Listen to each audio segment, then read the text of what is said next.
Welcome to the Jella Hausa Novel. Please, duk sabbin zuwa channel din nan su danna mana subscribe, sannan su danna alamar karrawar sanarwa don samun sabbin shirye-shirye da zarar mun daura. Da sunan Allah mai rahama mai jin ƙai. Littafin wasa farin girki, wato ci gaban littafin gidan gandu. Mai aikin gidan na gani za ta wuce madafar abinci. Ke zo ki ɗauki yarinyar nan ki kula da ita sannan ki bata madara. Zuwa ta yi ta ɗauke ta, ni kuma na yi ɗakin momi da gudu har ina tuntuɓe. Allah sarki, wannan kenan masu rarina idan ba ku manta ba, a nan muka dakata a cikin littafi na baya sai kuma shige cikin littafi na 4 kai tsaye. Babu abin da nake buri sai wanda zan samu na faɗa me yake faruwa, sannan kuma da wanda zai rarrashe ni.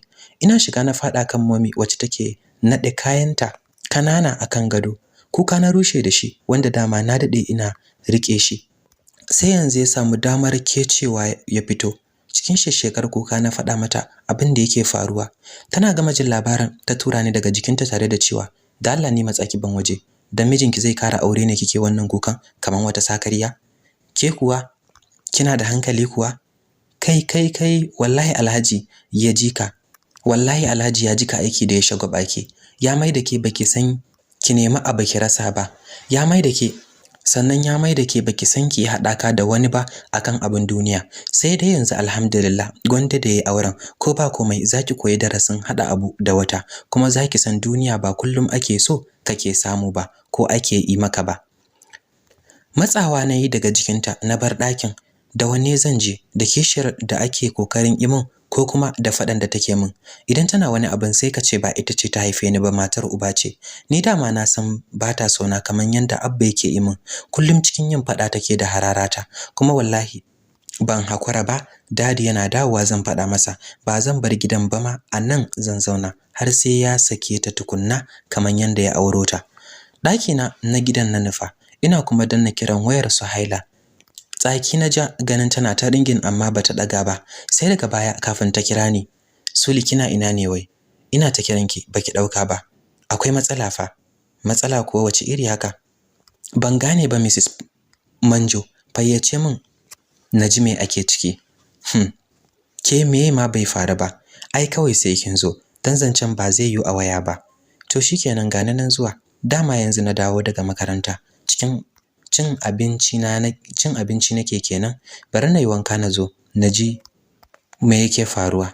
Ajiye wayar nayi bayan na gama waya da Suhaila, sannan na san an jima kaɗan zan ganta. Safa da Marwa na fara a ɗakin tsakanin kujerar madubi da kuma bakin gado. Duk abin duniya ya ishe ni. Lokaci ɗaya har na rame na fara fita hayyacina. Dama haka mata suke ji idan za a yi musu kishiya. Tab, gaskiya abin babu daɗi. Dole ne mu yi ta ko ni ko ita, duk da ban san ma wace ce ba. Sai kusan magariba kafin Suhaila ta zo. Ita kanta na san a lokacin uzuri take min saboda babu laifi ta sha masifa ta fi cikin kwando. Ita ma bata wani bani shawara gamsasshiya ba. Duk daga nayi kwalliya na rinka jan ajina, sai kuma kar na bari ta raina ni. Kallon Suhaila nake lokacin da take faɗan hakan. Lallai bata san me ake ji ba idan aka yi maka kishiya, dan taga bata da mijin ne bare kuma zancen yi mata kishiya. To yaushe ma zan zauna da ita har na fara wannan shirman na jan aji da kuma kwalliya. Ita kanta Sulaiha ganin nayi mata shiru yasa ita ma ta kama tura sakonta a waya. Ni hakan ma yafi min da wannan zancen nata. Dadi yana shigowa tun kafin ya zauna. Na fito daga ɗakin ina haɗe fuska. Kallo nayi da alamar damuwa a fuskarsa, ganin yanayin da nake ciki. Yar dadi, me yasa miki haka? Kallon momi nake wanda take zabga min harara kamar idanunta zai faɗo. Hakan bai dame ni ba, sai ma ɗauke kaina da nayi ina kallon inda mai sona yake, wato dadi wai fa Samir ne ya kara aure. Ina gama faɗar hakan hawaye ya fara zuba a idona. Daman yau kam ai idan cike yake da hawaye. Cikin razana da kaduwa dadi ya fara magana, ransa a bace. Aure kuma? Daga aura masa ke kawai sai ya sake aure? Ni na ga mahaifiyarki nan ban sake yi mata abokiyar zama ba, sai shine zai wani yi miki kishiya da yarintarki kawai dan ya bata miki rai? Ina jin haka na sake rushewa da wani kukan. Ina dora kaina a kafadarsa dan tsabar takeici da ya shaki momi. Bude baki kawai tayi tana zubawa sarautar Allah ido. Dan kam abin ya fara bata mamaki. Kut, yanzu Alhaji abin da kace kenan? kana ganin ta baro gidanta ta dawo gida sai tijara take yi da girmanta, ba 'yar yaye ba har da 'ya'ya biyu, da a kauye ne ma ta kusa aurar da 'yarta, shine kake wani rarrashinta har da daure mata gindi dan kawai mijinta ya kara aure? To wallahi ba zan yarda da hakan ba. Yau din nan ba sai gobe ba za ta koma ɗakin ta. Idan kuwa ta kwana a gidan nan akan wannan abun, to kuwa zan yi fushi da ita. Binta muka yi da kallo ni da Abban, wanda shi ma bai ji daɗin abin da momin ta ce ba, sai dai babu yanda zai yi tunda ta faɗi haka, to ba za ta sanja ba, tana nan akan bakanta. Bubbuga kafana na fara ina kiran dadi, ganin hakan ne yasa shi daga waya ya kira Samir akan yazo yana son ganin sa, ni kuma ya lallaba ni na tafi daki kafin Samir din ya karaso. A can ko bangaren Samir, tun lokacin da Salima ta buga min kofar ta fita, ina jinta har tashin karar motar ta, wanda dama na san sai hakan ta faru. Abu karami ma take kai karata, bare kuma al'amari irin wannan. Bacci ne ya dauke ni na wahala a wajen, dan kaina ji nake kaman zai sare gida biyu. Sai can wajen magariba na ji karar budewar kofar ɗakin nawa. Faruk ne ya shigo da kayan Islamiya a jikinsa, kaina ya dale da sauri yana dariya. Ni ma wani sanyi na ji ya ziyarci zuciyata, da rabona da dan nawa nayi dan kwana biyu. Muna nan zaune sai kuma na tashi na yi masa wanka kafin na jashi muka shiga madafar abinci. Taliyar yara na yi masa, dan dama kowane yaro yana santa. Da farin ciki kuwa ya karba ya nufi falo da gudu. Ni ma bin bayan sa nayi ina murmushi, sai surutu yake min maganar ba ta fita. Wani na gane na bashi amsa, wani kuma sai dai kawai na kalle shi. Yara manyan gobe. Wayata ce ta yi ƙara, ina dubawa naga Abban Salima ne. Na san za a rana, wai an saci zanin mahaukaciya. Dauka nayi tare da yin sallama cikin girmamawa, cewa yayi na same shi idan an yi isha'i a falansa. Amsawa nayi da to kafin na kashe wayar.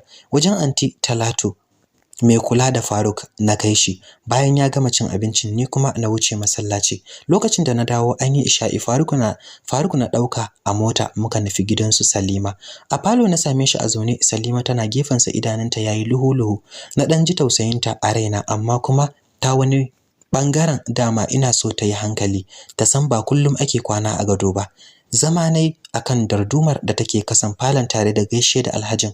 Daidai lokacin ne ita ma Hajiya Fatima ta shigo, fuskar ta dauke da murmushi. Daga gani Alhaji Musa bai so shigowar ta ɗakin ba, sai dai bai ce komai ba. Yauwa Samir, ina jinka. Yarinya ta taho tana kuka, wai ta ce min ka kara aure. Dazu ka faɗa mata, sannan kuma amaryar jibi za ta taro. Wani abu Salima ta yi maka ne? Babu abin da ta yi min, sannan abin da ta faɗa gaskiya ne. Na yi aure ne kwana 3 da suka wuce, jibi za a kawo ta nan. Ina gama faɗar haka na ba su labarin, nima ji ne kawai an daura auren. Bayan an gama daura na kanne na, wanda na je nasu dauran auren. Jinjina kai Alhaji Musa kafin ya ce, yanzu ya ake ciki kenan? Gida ɗaya zaka haɗa su? Eh, hakan nake da niyyar yi, dan a tsari na bana son yin gida biyu gaskiya. Amma Hajiya Fatima ce ta yi saurin katse Alhaji Musa daga maganar da yake sanyi, ta ce, shikenan Samir, mun ji duk abin da kace. Muna yi maka fatan alkhairi, Allah ya taya ka riko ya kuma baka ikon yin adalci a tsakanin su. Yanzu ka je ka jira ta, na saka ta dauko zura da kuma jakarta, yanzu za ta fito ku koma. Har a raina na ji dadin yadda Hajiya Fatima ta takaita maganar, dan har raina nake yaba irin halin dattako da sanin ya kamata irin na Hajiya Fatima.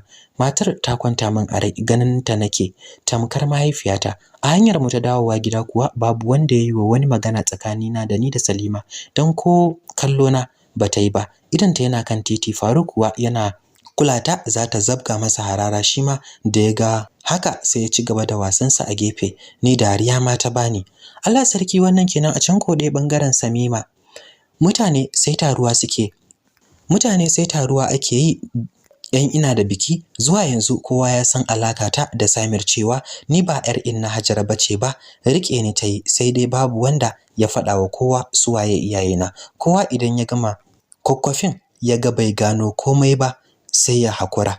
Ina jin su suna ta hidimar su da mutane a cikin gida, sai dai ko inda nake babu wanda yake zuwa, bare kuma a yi min tsokana irin ta amare. Kamar yadda na faɗa na bada dinki kuwa haka aka yi min. Wannan duk hidimar Sarayya ce, dan ita kadai ce take shigowa ɗakin ta gama imin tsiya ta fice. tun da safe burgu ya kawo ta akan idan aka ini ta kwana washe gari ta tafi. Lalle aure manya za su san sun saka ni cikin masu aure kuwa. Riga ce ja da ta yi yadi mai tsada, sai dai an yi mata ɗinkin buɗaɗɗen wuya, sai kuma ta matse kunkuni na ta zuba a ƙasa. Lokacin da na faɗa mata yanda za a yi rigar bata so a yi irin ta ba, amma yadda na bayar dole haka za a yi. Ina haka kuma na fita da kaina na kai ɗinkin. Ke mai taurin kai, koyaushe kina cikin karya mana doka ko? Mun ce ki nuna kin amincewarki akan auren nan, amma kika yi biris da zancen. Idan son samu ne ki kawo mana jinin mijin naki, ana kai ki gidan. Sauranki jinin mutum uku ki hau kan karagar mulkinki, wanda dama lokaci yake jira. Idan kuma kika ki aikatawa, ba zan aikata ba. Kar ku bata lokacinku, ko kashe ne za ku yi, ba zan yi abin da kuke so ba. Sai abin da nayi niyya. Tsarinku daban, nawa ma daban. Sannan sau nawa nake faɗa muku, bana son kiran ruhina da kuke ba tare da izini na ba zuwa duniyar mafarki. Idan har kuka ci gaba da aikata hakan, to zan samu hanyar yin abin da ba kwa so, koda kuwa ya zama ko ni ko ku ne. Tashi ne daga kan gadon, ina kallon rufin ɗakin wanda na gama kwanana na karshe a cikinsa, tare da tunanin mutanen mafarkin nawa.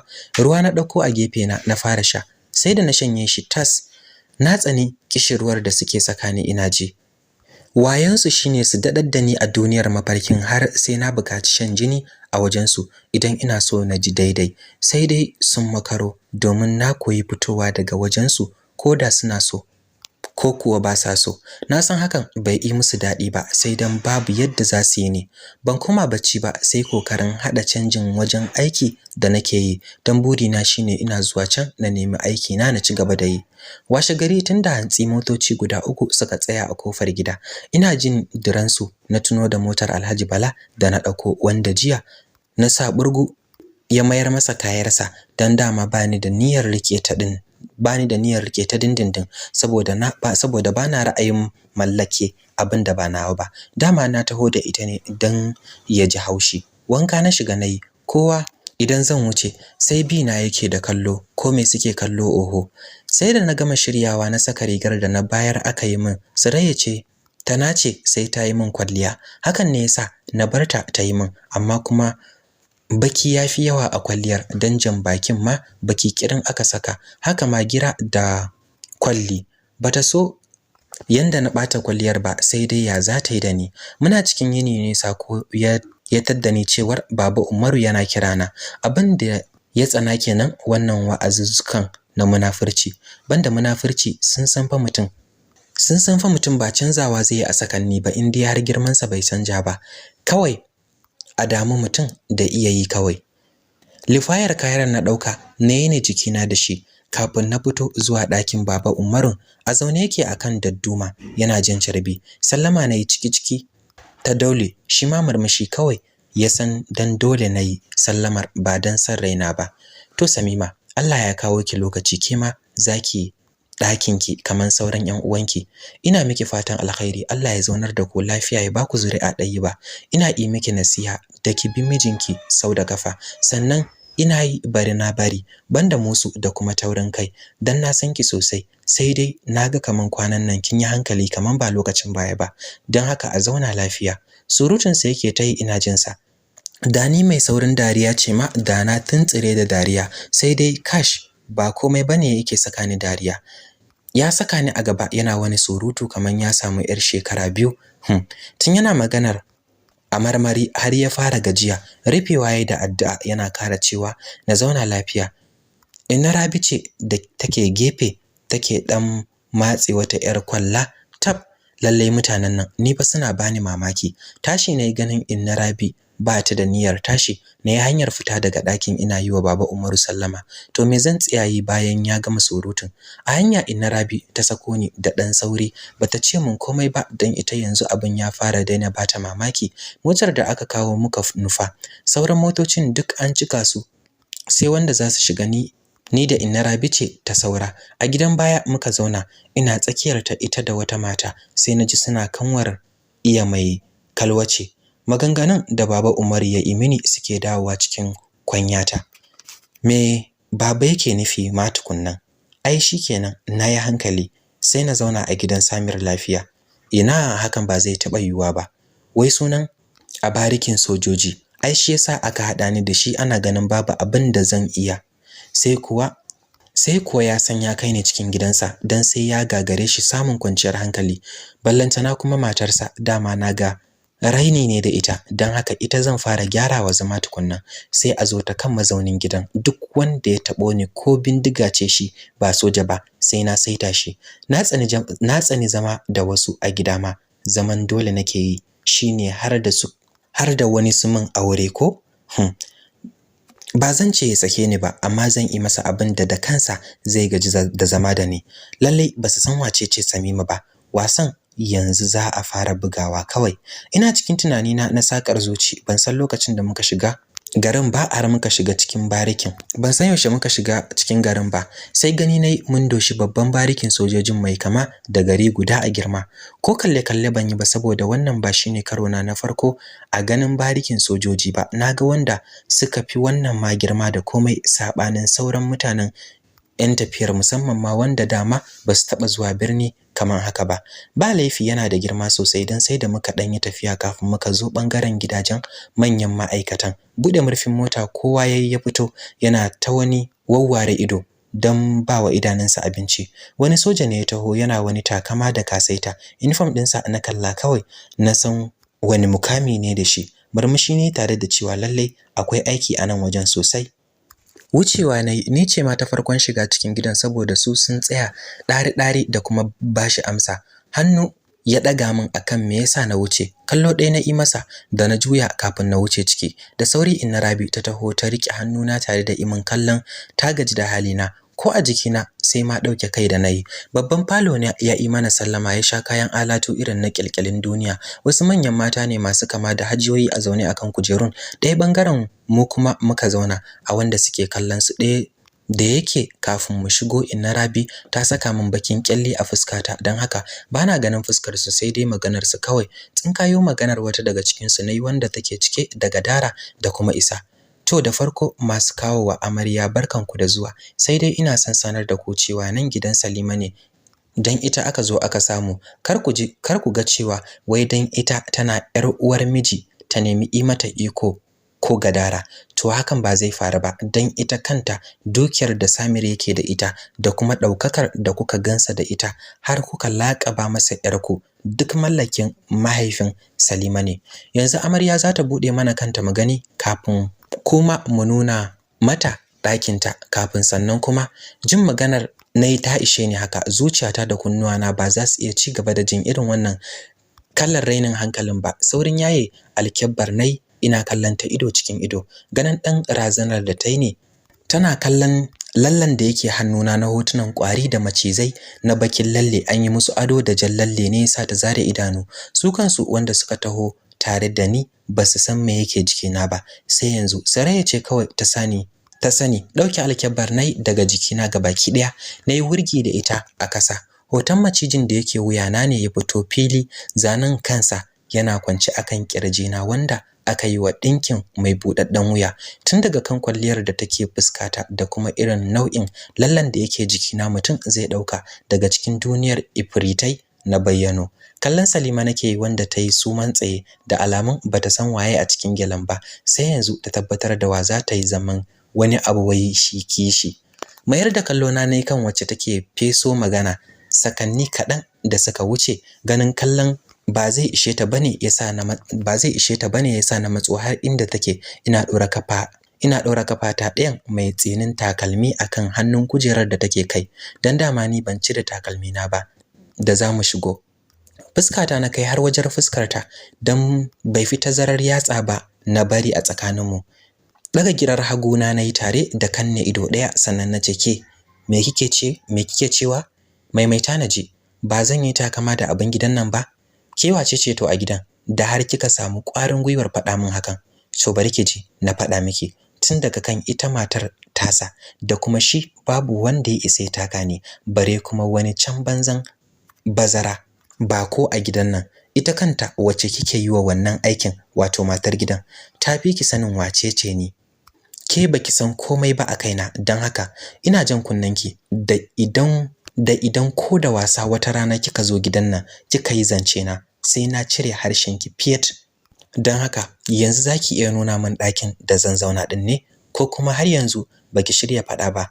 Tsayawa nayi na bata ɗan lokaci saboda ta samu damar jan numfashin da ta rike shi tun ɗazu, ga kuma gumi da yake keto mata duk da sanyin AC ɗakin. Allah sarki, wannan kenan, duka anan zan dakata, sai mun haɗe da ku a cikin littafi na gaba, wato littafi na 5 don jin yadda za ta kaya.